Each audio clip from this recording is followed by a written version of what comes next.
Welcome everyone back to weekly weather updates, and in today's video we're going to have the latest from the live radar, or for the latest UK view, having the precipitation and the temperature over the next 5 days, as we have got some pretty stunning conditions over the next 4 or 5 days. Lots of sunshine, lots of clear skies, and we will see not too much in the way of precipitation. There may be a few odd showers around at times over the next few days, but really nothing too major, even in the far north where we have seen some rain and some wintriness over the past few days. However, it is still going to be pretty chilly, at least the next few days. By day, temperatures will still struggle to get into the double digits through this weekend, but into early to mid next week, we could be more into the double digits, maybe even mid-teens come the second half of the week. Overnight, though, still very cold with those clearer skies. Temperatures will fall away, actually more than they have done over the past few days, could be down to -2, -3 quite widely over the next 3 or 4 evenings, but eventually the upper air temperatures will start to rise by around Wednesday, Thursday, and we will probably see a reduction in those frosts further southwards, but further northwards they could continue for much of this upcoming working week. Then we'll have a look at the latest on the longer range, which still is very intriguing. Not too much consistency between the runs, but as I said, that is expected as we have had a sudden stratospheric warming in the past week or so. So we are expecting a lot of volatility within the models. But yeah, the longer range not looking particularly settled at this stage, or particularly mild either. Does look cold and potentially unsettled, blocking into the Arctic and across the Atlantic. Could allow very slow moving areas of low pressure coming out of the Arctic, and it will keep it pretty cold and unsettled perhaps for the rest of the month. So do remember, if you enjoy the videos, make sure you like and subscribe, and remember to follow me on Twitter as well, the link's in the description. Now if you start on the live radar, you can see it is stunning out there at the moment. Very little in the way of cloud or precipitation. A few odd showers further northwards. You can see that with a few of these areas of green, a little bit of lighter rain, but nothing too major.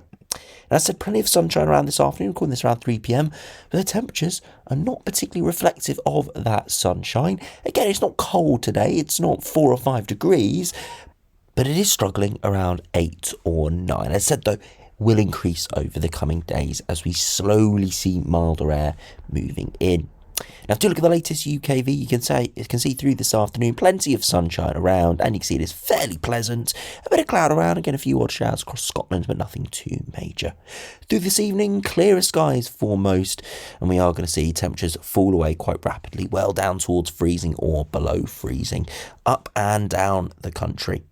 Into Sunday, it's a similar story, maybe a little bit more in the way of cloud and a few odd showers around, but generally still a very pleasant day. Temperatures very similar, maybe starting to nudge up. And then you can see into early hours of Monday, a bit more cloud around. That will restrict the amount of frost, a few odd showers as well, but wherever we see clearer skies, those temperatures will fall away. Into Monday afternoon, sunshine will break through much more abundantly, and again, cloud drifting away, and through the evening, look at that. Clear skies again, another very cold night. And Tuesday, stunning. Look at that, all of the sunshine and blue skies pretty much up and down the country once again. Temperatures through Tuesday evening again will be chilly, especially in the north, but this is when we start to waft up some milder air from the south. So by Wednesday afternoon, temperatures will actually be into the double digits, maybe even low to mid-teens in the far south and for central parts of England. The north still cold though, and the same can be said into Thursday. A bit more cloud around during the morning, or this is overnight into Thursday, sorry. So early hours of the morning, more cloud around, so temperatures will probably hold a bit above freezing there.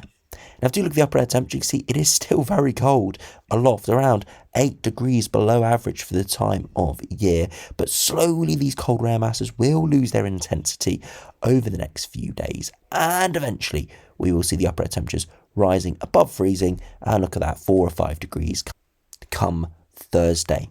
Now, if you look at those surface temperatures, you'll be able to see this afternoon, it's not particularly warm at all. 8, 9 degrees at best, so in the sunshine it's very pleasant, but as soon as that sun starts to dissipate away this evening, as sunset comes, it will be very, very cold. Overnight temperatures, again, widely down towards freezing, down to -2 or 3, so a very, very cold morning there into Sunday. As said, Sunday afternoon temperatures maybe slightly higher in a few spots, but still 7, 8, 9 degrees for most. And again, into the evening, temperatures will drop away, but you can see not as much. As I said, there's more cloud around, as we saw from the precipitation charts.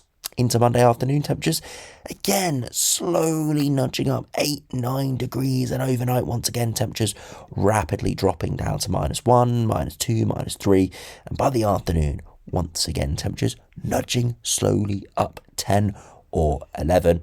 And then overnight into Wednesday, a widespread frost once again, -1, -2, -3. And into Wednesday afternoon, temperatures even higher, 12, 13, 14, maybe even 15, 16. And again overnight, very cold in the north, in the south, a little bit milder. See, generally speaking, it's going to remain fairly chilly, especially overnight for the next sort of 4 or 5 nights. By day, still chilly through this weekend and start of next week, but by the middle of the week, slowly turning a bit warmer as we do start to see some slightly milder air masses moving in, which just allows a bit more of a warmer base, and that means those temperatures will be able to rise a bit higher during the day and hopefully hold above freezing by night. So slowly getting a little bit better into next week, but I don't think this is a massive step change. I do think it will be temporary, and we will see those cooler, colder conditions returning once again, as we'll see now from the longer range charts. Now, to start on the latest GFS, you can see at the moment we've got that high pressure involved easterly flow, which keeps it fairly cold, but that high pressure topples and it tilts to more of a southerly or southeasterly by the middle of the week. That very small change in wind direction causes milder air to move in, and that's why we see the loss of frost and milder days as we do head into the middle of the week. However, don't think it's going to last all too long. By the end of the week, high pressure returns up towards Greenland and it starts to push these low pressure systems out of the Arctic. Cut-off lows starting to develop where there's really no west to east momentum. They're kind of simmering and just sitting around, keeping it cold and unsettled. And you see that -5 isotherm could return as we do head into the final week or so of March, keeping it cold and unsettled, as I said. So yeah, temporarily milder as we head later this week, but then we start to see cold air masses are mixing back in. So it could, again, get pretty chilly, frost could return, and we could see a bit of wintriness. Of course, though, we're a couple of weeks later into spring, which means that any of this colder air will have less and less potency. Stronger sunshine, longer days, and just generally air masses losing their strength. We're unlikely to see as cold conditions as if this was a month ago, a couple of weeks ago, or 2-3 months ago, back into the middle of winter. So we do always have to take that into account, but regardless, still below average, still would be chilly. Unfortunately, I think there's issues still going on with the GEM at West Central, so we'll have a look at this on WX charts. I don't quite like the formatting as much, and it is a little bit sometimes temperamental with its loading, but we have got it here, so we'll look at it through the rest of this run. Very similar over the next few days with that high pressure slowly toppling over. And again, that southeasterly tilt, and that is why we start to see it turning slightly milder into next week. However, as I said, cut-off low developing down to our southwest, and that could slowly turn things unsettled and cold as we do head into the following weekend. And then into the longer range, look what happens. A big Atlantic block towards the North Atlantic, towards Greenland.